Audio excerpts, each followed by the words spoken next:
Welcome to Full Speed Ahead. I'm Craig Fuller here with Kendra Tucker, the Chief Revenue Officer of Truckstop. Kendra, welcome to Full Speed Ahead. How are you doing? I am doing well. It's good to be with you, Craig. Yeah, happy to have you. So you are a recent addition to Truckstop and a recent addition to the transportation and freight industry, but you've been around software services for some time. I'm curious, why Truckstop? What was interesting about this particular role? Yeah, great question. So I joined Truckstop in August of 2020, so I'm going on about 9 months or so now. And there were really two things that attracted me to Truckstop. Thing number one was Truckstop has an amazing growth opportunity in front of it in terms of the types of technology it brings to the transportation industry. And me getting to be a part of that and help to drive some of that growth was really compelling. And then the second reason, which was really what got me here, was I love the culture at Truckstop. So what Paris has built along with the rest of the executives just exudes integrity. It is such a trusted marketplace for our customers. I really wanted to be a part of what they've already built and hopefully help to propel it even further. Now, when this opportunity came up, as someone who spent time in private equity, and arguably the most storied SaaS investor in private equity, and certainly one of the most successful, if not the most successful SaaS investor, I imagine you did some diligence on the company before you joined. What was that process like as you looked at Truckstop and said, this is someplace I'm going to invest my time in the business? Yeah, I did quite a bit of diligence. I think one of the elements that was most helpful to me as I was making this decision was talking with other people that had interactions with Truckstop partners, so that's what we call our employees, or had actually been investors of Truckstop in the past. And they all confirmed for me what I was hearing from the people who currently work at Truckstop, which is excellent culture and amazing growth opportunity. I think one of the former investors had actually described it as a rocket ship. And obviously that's something that was really attractive that helped me make my decision. So I assume you're talking about the Sage Mount folks that were I'm not had going the to opportunity reveal of being my in sources. What's that? I said I'm not going to reveal my sources. Well, Truckstop hasn't, unlike a lot of early stage companies, including FreightWaves, has actually had a pretty small cap table in terms of the evolution of the business and the benefit of having few. So it's not very hard to narrow it down. There are businesses in this industry. If you asked about an investor, it could be many, many people, but I think one of the advantages it was originally a founder-driven company and then passed on to professional management, and so that transition. But it's coming from Vista and being a part of the quote-unquote having the Vista playbook, if you will, of how businesses run and how are optimized. What is the biggest contributions that you believe that you're bringing to the Truckstop team? Yeah, so one of the things that I loved about being in the Vista ecosystem is the type of science, like this precision that they bring to operating enterprise software companies. What I brought with me to Vista, so by the time I showed up at Vista, I had about 14 years of operating experience. And when you combine that operating experience with the Vista playbook, I think it ends up being a fairly powerful combination in terms of balancing practice and theory. So when I look at the Truckstop business, what I get excited about is the ability to help it scale into the type of growth we've got planned for the future. So thinking about how you turn what are non-standard processes today into something that is really scalable, so repeatable and predictable, easier to forecast. That's one of the biggest contributions I hope to make to the Truckstop team on the inside.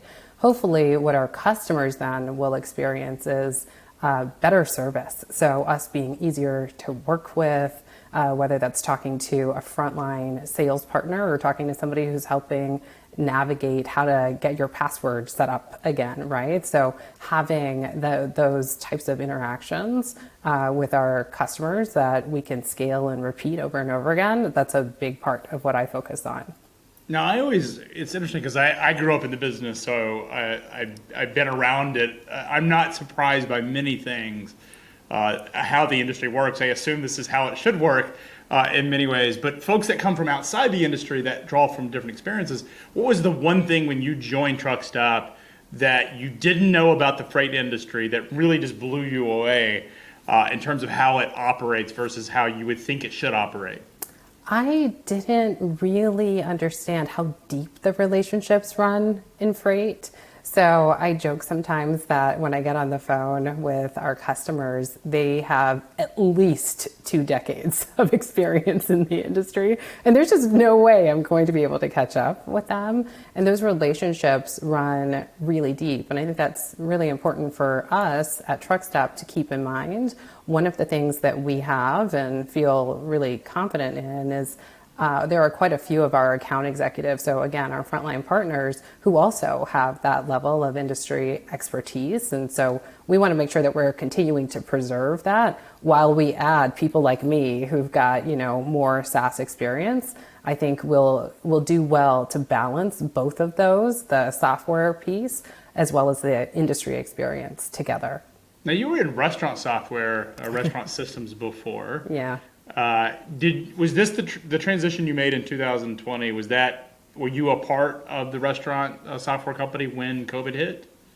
No, I had actually left right before COVID. It was really interesting timing. So I had my first child, and so I ended up taking some time off. It's funny because as soon as COVID hit was about the same time that I had my baby. And so we went into a deep lockdown. But no, I was not a part of the restaurant industry when COVID hit. You have a quarantine baby. My wife and we actually have 3 very young ones. 2 are still in the NICU that were born a couple of months ago. But one Oh, wow. was 1 year old, and my wife was very distraught when COVID hit because Yeah. she had these grand plans for his first birthday, and we couldn't have it. We had to do it on Zoom. Yeah. So it is different. I wonder with quarantine what that will be like for that generation. I think it's going to be interesting to sort of see how they develop over time, because the world's quite different. He still is a Yeah. little uncomfortable being around people who aren't family. It's an adjustment element, which is different than the rest of the kids. We'll see. We have that same problem. I take my son to the grocery store, and he can last for about 5 minutes, I think, in the stroller before he has a complete meltdown. There's something that happens with the sights, and the sounds, the flashing colors, the beeping.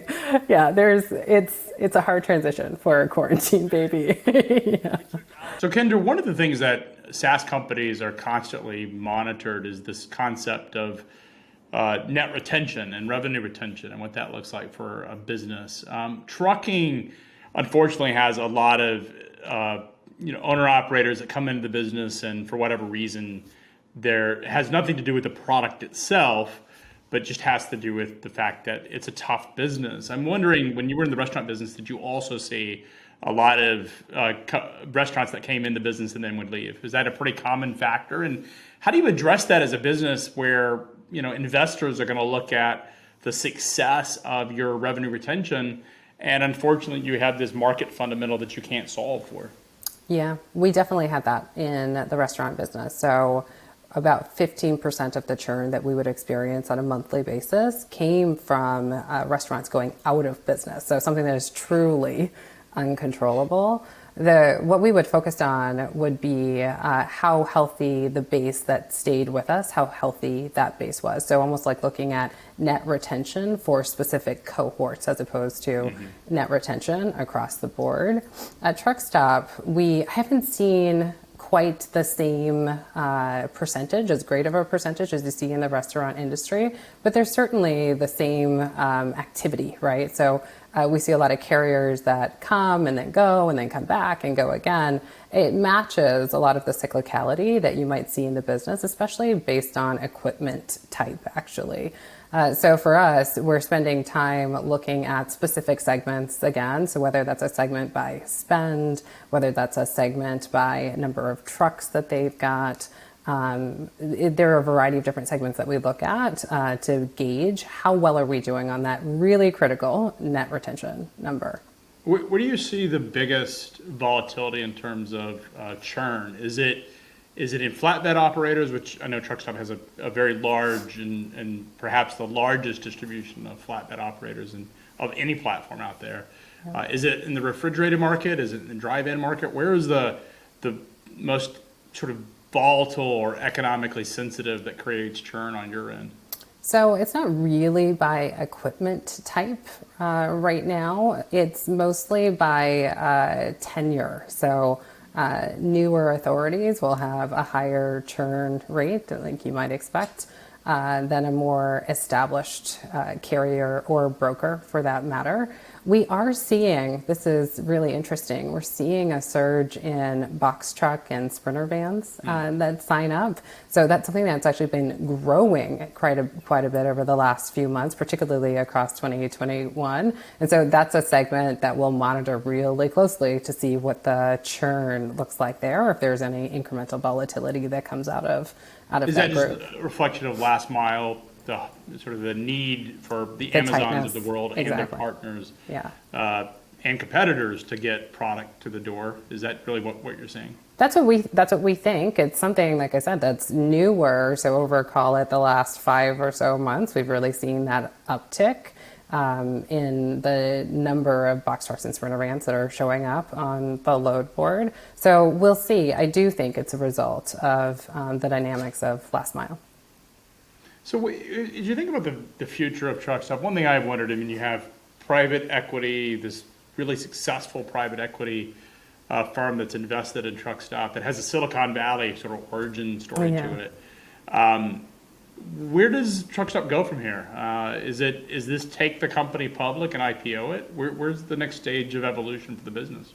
Yeah, I think truck stop will have some pretty strong growth over the next few years, and I hope that we'll have a variety of options that'll be available to us. I think it's too early to say what those options will be, but I hope that we will put ourselves in the position to be able to choose what that next step looks like.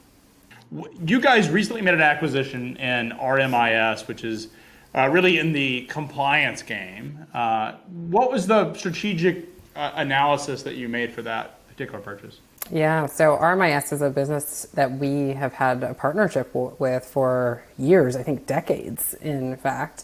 And funny enough, I was saying to Paris that as we were going through the diligence process with RMIS, that our customers were coming to us and saying, you guys should really have a deeper partnership with RMIS. So what's great is that our customers were already feeling the pull towards us having, just a stronger tie between our two businesses. When we look at it, I really would describe RMIS as the glue between some of the different offerings that we have, or even, maybe more aptly said, the glue between our brokers and carriers. So we have been very good at setting up this two-sided marketplace, right? Where you've got brokers and carriers who can seek each other out and find the right load if they go about searching for it on their own.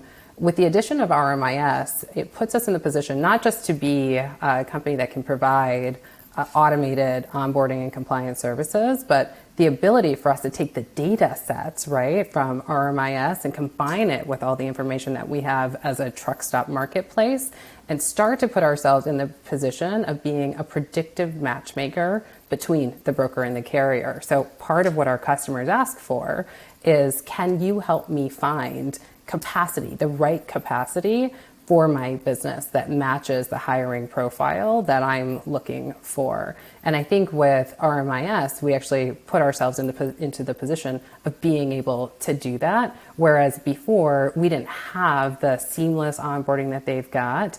And then all of the rich information behind their compliance monitoring. All of that put together with, I think, our search data and factoring data helps us to make a better recommendation to both broker and carrier on who they should be working with.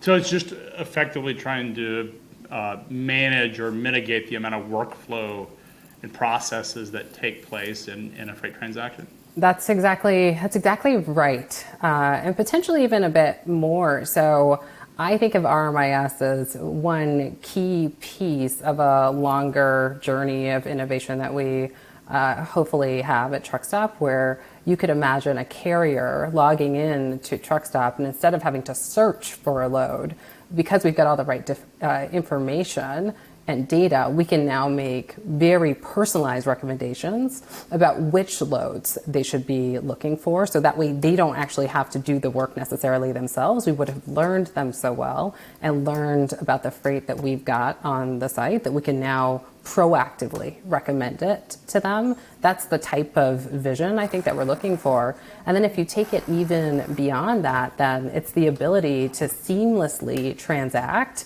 right? So seamlessly transact and then onboard. So you know about Book It Now, right? Which is our digital freight matching. One of the benefits of bringing RMIS on is now you don't just have the digital transaction, but now you've then also got the connection to a seamless onboarding process. And I think all of that coming together helps us to deliver on that innovative vision in the future. So it's really a next generation exchange between sort of the clearing or the settlement side of it with finance, combined with sort of the back end connection and compliance elements. But for folks that maybe don't follow financial markets, in many ways, like Netflix's recommendations. This is what you're going to be tuning into or streaming for the next couple of hours, except that you're doing it in physical freight transactions. That's exactly right. We talk about the Netflix parallels all the time. So yeah, something as seamless as that would be fantastic. I think the Netflix story is so amazing. I love the Netflix blockbuster analogy. I'm curious, do you guys at Truck Stop, and maybe you don't want to share it, do you guys also tune into the Netflix blockbuster analogy? Well, so we talk about various elements of Netflix that we like to adopt and bring into our culture. It has a lot to do with how we recognize high-performing talent, how we reward high-performing talent. So there are those elements that we actively discuss and figure out. So how do we not make this just Netflix that we ported in, but how do we put the Truck Stop spin on it? That's what those conversations sound like. So it's not a direct parallel, but certainly, how we think about shaping what we look like on the inside and what our culture is in order for us to see the type of growth that Netflix saw. All right, so I always ask folks that come on the show, make a bold prediction next 5 years. What's going to happen in this industry? What is not on people's radar they should be looking at? A bold prediction. So one of the things that we've talked about, that I've talked about with our founder, Scott Moskrip, is the rise of the smaller broker. So Scott is full of really interesting ideas that help take out the information that we have and turn it into products that can advance the industry.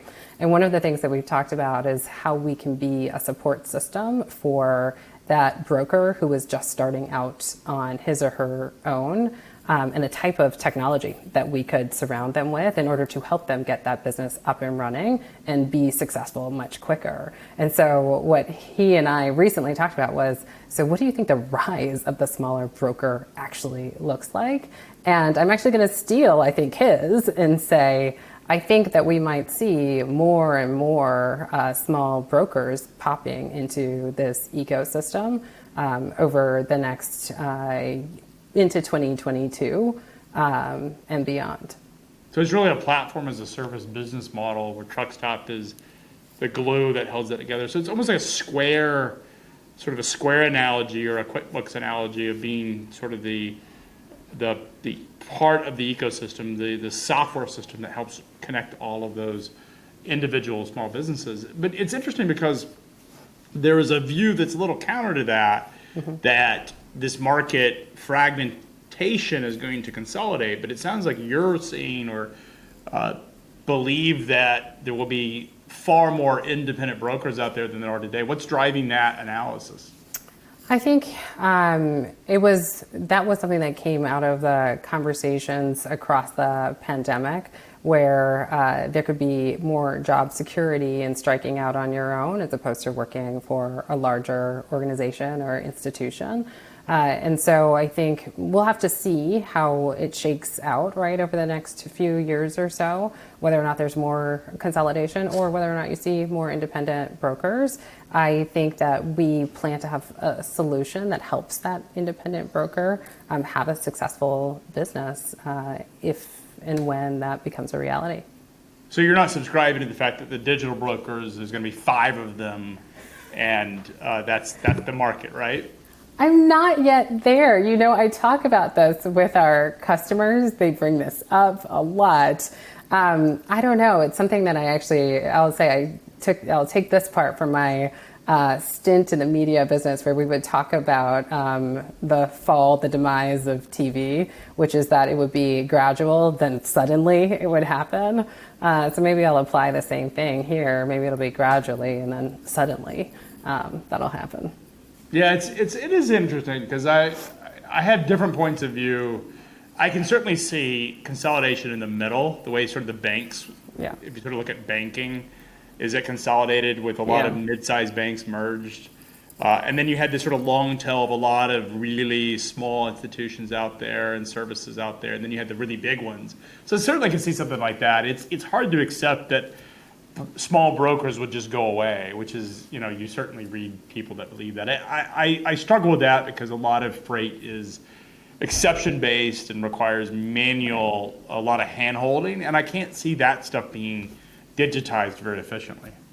Yeah, I tend to agree with you. So I like your banking analogy, right, where it's consolidated in the middle. I could see that, but I do still think there's a place for the smaller independent brokers. Oh, I agree. Yeah. I think especially where you're dealing with high-touch freight, Yeah. that requires a lot of human involvement, a lot of exceptions that are there, whether it's a sort of managing a project or, the thing about the flatbed business, I think it's one of the reasons that Truckstop's been very successful, is a lot of the flatbed business isn't going warehouse to warehouse. It's going, from job site to job site, or warehouse to job site, and that stuff requires a lot of human coordination that goes well beyond something that can be digitized. I do think the high volume, high frequency shippers, the beverage folks and people that are running, the paper folks that are running a lot of consistent loads on the same lane, those are going to be easily to commoditize and digitize. But the sort of the long tail of the market, to me, it just seems like we're way off that, if at all. And as you mentioned at the start of the show, everything's relationships, and those relationships matter. I know a lot of people have done very well because they were college roommates with somebody, or they got to church with somebody that manages a book of freight, and having that personal relationship is really important. So, Yeah, absolutely. it's an exciting industry. Kind of welcome you to the industry, and look forward to hearing more about the journey of Truckstop and yourself as you advance throughout the story here. Come back. I hope to see you soon. I'd love to be back. Thanks so much for having me. Thanks, Kendra. That's Kendra Tucker. You can reach her on LinkedIn. You can also check out Truckstop's continuing story. We're following it here at FreightWaves as the company evolves from a founder organization all the way through, hopefully, to an IPO. We're hoping Truckstop will get there soon, and we will certainly cover it. So, Kendra, thank you so much. Thank you so much, Craig.